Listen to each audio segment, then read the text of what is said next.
Then he moves to the inside. Kevin's going to battle back on the outside. Still a great run for Kevin Grubb. As we talked about earlier tonight, Phil, over 2 years since he's been in the car, first race back last week, up in the top 5, holding his own on the outside of Denny Hamlin. Mark, Reed Sorensen has had a pretty tough night. Have you caught up with him? Reed Sorensen has had a pretty tough night. He just came out of the infield care center. Obviously, you're okay, but man, talk about this night. It started out with such great promise, the cars up front, and then one problem after another. Yeah, we didn't start out too good there. Had a really good car at the start of the race, and thought we had a good shot to win the race tonight, and then we lost third gear. And then just right there in the wreck, I don't even know what happened. I barely got out of the straightaway into the turn and just took off. And it's a bad way to end it with such a good car, but that's just the way it's been going this year for us. It certainly has, Phil, coming into this race. 17th in the points in a year that they thought they would be challenging for the championship. And, of course, he's so far down in the points, that's why they're going to put David Stremme in his race car next week. No sense in having him fly back and forth from Sonoma to Milwaukee when he really doesn't have a chance to take the title. Mark, you're right. It has been a tough year. That's Reed's 4th DNF this year. He only had 5 in all 35 races last year. So tough start for 2006 for Reed Sorensen. Good battle there. There's J.J. Yaley, the 18 car on the inside. That's Kevin Grubb hanging tough on the outside. They're battling for the 6th spot. J.J. was trying to take it away. Kevin said, not going to happen. Those guys have fresher tires as well, so that makes it a little bit harder for him, and he is hanging tough on that outside groove. There's our leader right there. We're going to look back to Clint Boyer. Up to 3rd, Kyle Busch. There's Denny Hamlin right there at the bottom of your screen. Good battle right there. There's Steve Wallace, the 64, the 1 of Mike Wallace, his uncle, and the 11 of Paul Menard. There you see the 84 of David Gilliland and the 11 of Paul Menard. Still nose to tail a little bit further back in the running order, but 84 has been glued to the back of the 11 pretty much all night and still holding their own. J.J. Yaley able to make the pass on the 56 of Kevin Grubb. That takes over the 6th position. I'll tell you, J.J. Yaley's got a fast race car. If he can ever get back up there in the front and get up there, up there with those guys, he's going to be hard to handle. It's the best I've seen him run consistently one of these races, in a long time. See David Gilliland there trying to make up for their pit road, their pit stop, and he's right behind Paul Menard. In the 11th spot, there's David Gilliland right there in the 12th position. After that long pit stop here, he came out in the 20th position, so he's moved his way back up, to the 12th position. He got a really fast race car, but we're seeing how difficult it is to pass. Had a great run through the center of the corner right there, but once he got to the exit of the corner, was not able to make anything happen. Denny Hamlin fighting with Kevin Harvick. Kevin's trying to take over the 4th spot. He's already worked his way into the top 5 and 5th, trying to take over 4th from Denny Hamlin in the Rockwell Automation Chevrolet. That's one guy who knows about adversity. Last week at Pocono in the Cup race, he cut a tire down and came back and won the race. Harvick's had some adversity tonight, and he's not letting it hold him back at all. Well, it sure looks like he's successfully overcome that first lap incident where he spun coming off turn number 4. There's David Gilliland, the 84 car, trying to make his way around Paul Menard. Paul drives it right down to the racetrack, squeezes him down. David's going to hang tough on the inside. As they lap around, it looks like the 28 car of Shane Hall. Looks like David's just a little bit tight behind the 11 car there and just struggling just a little bit to get around him. Probably if he could get in front of him, he could go on, get away from him, but it's just hard enough for him to pass him that he just can't get it done. We caught a glimpse of the 64 of Steve Wallace taking over the 8th position from the 77 of Bernie Lamar.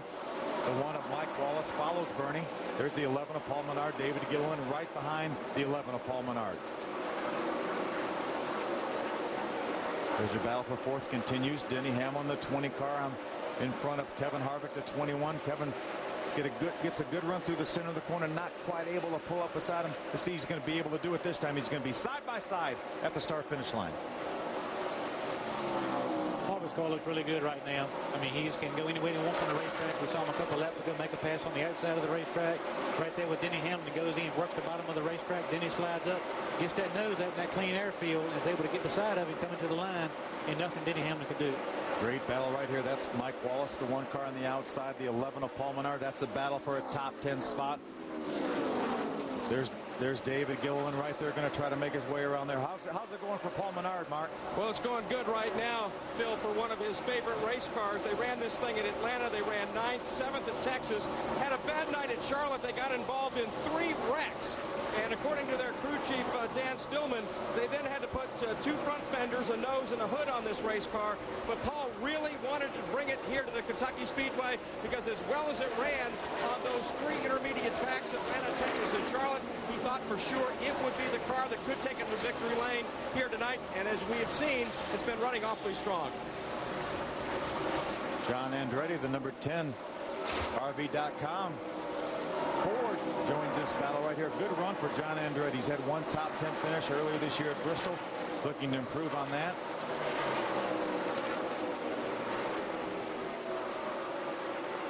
Lap 81 of 200 right now. There's our leader, Greg Biffle, who's out to a little bit over a 1-second lead over the 2 of Clint Bowyer. We'll be back for more racing action from Kentucky.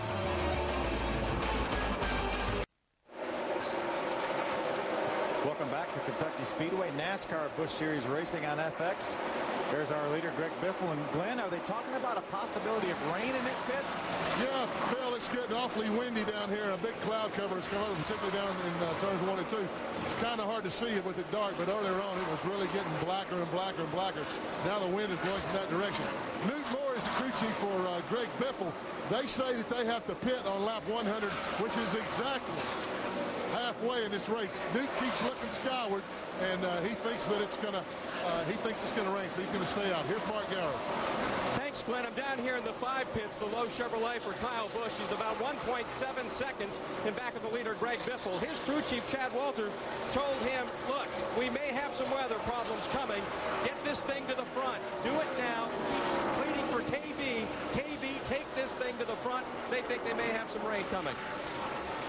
Well, he's done it now. He's done a little bit of different pit strategy than our front 2 right now. We'll get a report that the last time our leader, Greg Biffle, and second place, Clint Bowyer, pitted us. Kyle Busch makes his way around Clint Bowyer. Whoa! He must have listened. He's standing on the gas right now. Kind of forced Clint Bowyer up out of the groove. You see him way, way high right there coming off turn number 4. But Kyle Busch pitted after our leader, Greg Biffle, and the 2 car of Clint Bowyer. They're within about, as we heard Glenn tell us, about 10 laps of having to pit. So Kyle Busch has pitted a little bit later than them, so he's in a pretty good position, especially if the rain comes out. Right now running second. I know Kyle Busch was listening to his crew chief and taking his orders to heart, but I bet you Clint Bowyer is not too happy with him right this minute. If he gets back up there to him, he might show his displeasure to him there, but Kyle Busch is mighty strong right now. Kyle made it 3 wide. He put a lap car, looked like Chris Cook, in the middle. And they got down in turn number 3. He had a bad angle entering the corner, and he had to use the 2 car of Clint Bowyer to make it through that corner. 8 tires handle better than 4 is what I've always heard. He does have newer tires on, Kyle Busch does, so obviously he's able to run a little bit faster times right now. Yeah, he pitted on lap 50, so he has about 25 laps, less laps on his tires than does Greg Biffle and Clint Bowyer. This is a harder tire than what we have run in the past, but at the end of a run, you still want the newest tires you can possibly get. They still make a difference, and a big difference. Yeah, right now Kyle Busch was the fastest car on the racetrack as we see that terrific battle. Mike Wallace, Brendan Lamar has been in the middle of that battle. Here comes David Green. He has joined that battle. There's Danny O'Quinn in the 50 Stonebridge Life Insurance Ford out of the Roush stable. Looks like he's having some trouble right there. He was in front of those guys, and he slid up the racetrack, and they got behind him.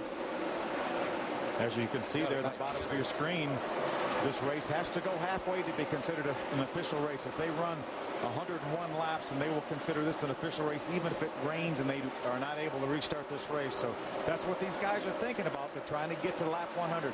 Greg Biffle's trying to do it, trying to stretch his field to get there. Kyle Busch is trying to get there as the leader. The only bad thing with that is when you get to lap 101 and you're dry on fuel and there's no rain. What do you do then? Then you pit. Good battle right there. There's David Rudeman, the 99 Aaron's Dream Machine. He ran the truck race earlier today at Michigan. Over here for this race. That's Stephen Light, the 90 City Financial Ford out of the Robert Yates stable. David Rudeman going to be able to drive by on the inside. Got a good run through the center of the corner. Going to use the whole racetrack up there, pull up in front of Stephen Light, and take over that spot. I think Stephen Light's had a pretty solid run. That move right there dropped him back to 18th. But a young guy, just trying to get his feet wet, get some experience. He's been out there, battling along, keeping his nose clean, and he's still up in the top 20. A good night so far for Robert Yates Racing and their Busch Series team. Mark, you got more on the 90 car? Stephen Light went when he's qualified his car, Hermie, really loose. He had his hands full, barely could hold on to it. You saw that because he qualified way down the running order. However, as this race went on, the car's gotten tighter and tighter and tighter. He's now telling his crew he likes the feel of the race car. A few more adjustments, some slight adjustments. He thinks he's going to be in the ballpark, perhaps for at least the top 10. Phil, I talked to those guys when they got here. That's a brand new race car for Stephen Light tonight. No testing, no time on the track. First lap on the racetrack yesterday during practice. So all things considered, a good night so far for that race team. We talk about how these cars are going to be loose qualifying because they're going to get tighter as the race went on. We heard Mark tell us he was loose qualifying, and now here he is in the race getting tight. As the racetrack cools off, these cars have a tendency to get a little bit tighter. And they'll just keep adjusting through the night. I'm sure he's just wanting to make it to the next pit stop. They can change some wedge, some air pressure, do some track bar, whatever they need to do to get him more comfortable out there where he can run a little bit faster. A lot of the stories told about, we saw Greg Biffle in qualifying early today sliding all the way out of the groove on his second lap and starting way back in the 30th, and right now leading this race. So that's how much the car and the tracks have changed between qualifying this afternoon and the race tonight. There's a battle for ninth right there. David Gilliland has managed to move his way back up into the top 10. Kevin Grubb hanging tough there. Good run for him. His second race back in 2.5 years. We talk a lot about the Nextel Cup drivers doing double duty. Well, there's 8 of them in this field. The first 6 positions are all Nextel Cup regulars. And then we've got the 38th and 39th spots, Carl Edwards and Reed Sorensen, who did not have that great a day. See Harvick there taking a look at J.J. Yaley. Slipped a little bit getting in the corner, kind of gave him a little bit of slack, but Harvick's got a very fast race car. Both those guys have fast race cars. It looks like the 21 has caught Yaley and working on him right now. Harvick is really good from the center of the corner off. He doesn't get in the corner or doesn't try to get in the corner as hard as Yaley in the 18. That is Kevin Harvick in the 21, the Coast Guard car.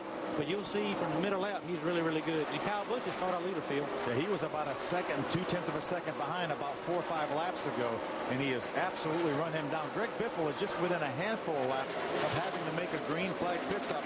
Boy, would he love to see a caution flag come out right now. And as you mentioned a little while ago, his tires are a little bit, like 25 laps newer than those of Greg Biffle, so that's making a difference as well, Hank. Yeah.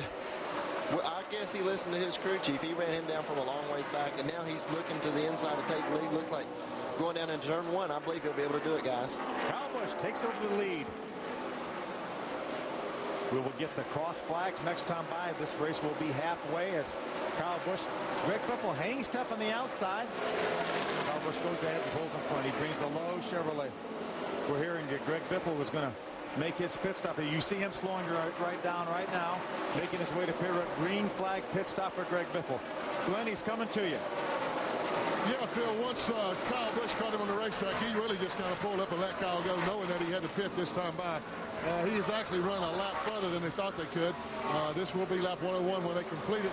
They're going to make a slight air pressure adjustment. I saw the guys working on the car a while ago.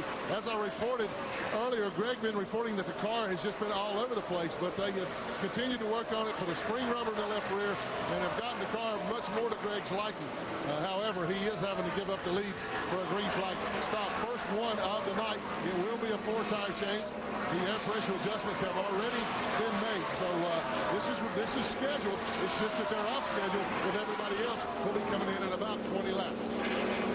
Yeah, Clint Boyer is also on pit road at the same time. You see him just leading his pit. There's Greg Biffle, bottom of your screen, leading his pit.